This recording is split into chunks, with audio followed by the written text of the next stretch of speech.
আজকে না সকাল সকাল ঘুম থেকে উঠেই দেখি প্রচুর বৃষ্টি, আওয়াজই শুনতে পাচ্ছ। তো ভাবলাম সকাল সকালে আমি রান্নাটা সেরে নিই।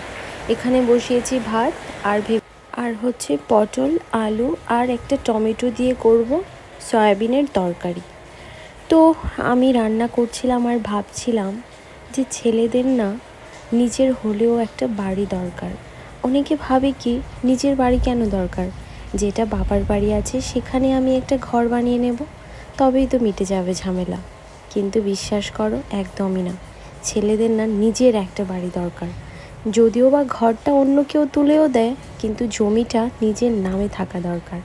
না হলে হয়তো শেষবেলায় একদিন দেখা যাবে যে নিজের বাবাও বলবে তুই ঘর ছেড়ে দে, বাড়ি ছেড়ে দে। তো যাই হোক, আমার রান্না প্রায় হয়ে যাচ্ছে। আর আমি রান্না করব হচ্ছে ডাল। আর ডালের মধ্যে না আমি একটু তিত করলা বা উচ্ছে যেটাই বলো সেটাই দেবো আজকে।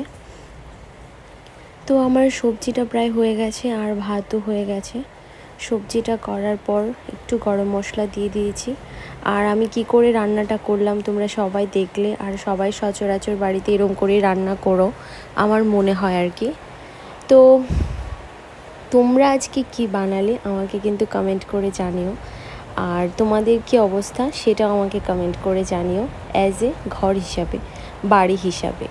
আর আমি ডালে না আজকে দিলাম জিরে ফোড়ন, কারণ ভাবলাম যে পেঁয়াজ বা এইসব ফোড়ন না দিয়ে যেহেতু উচ্ছে দিয়ে করছি, তাই এই জিরে ফোড়নটাই দিলাম। টাটা।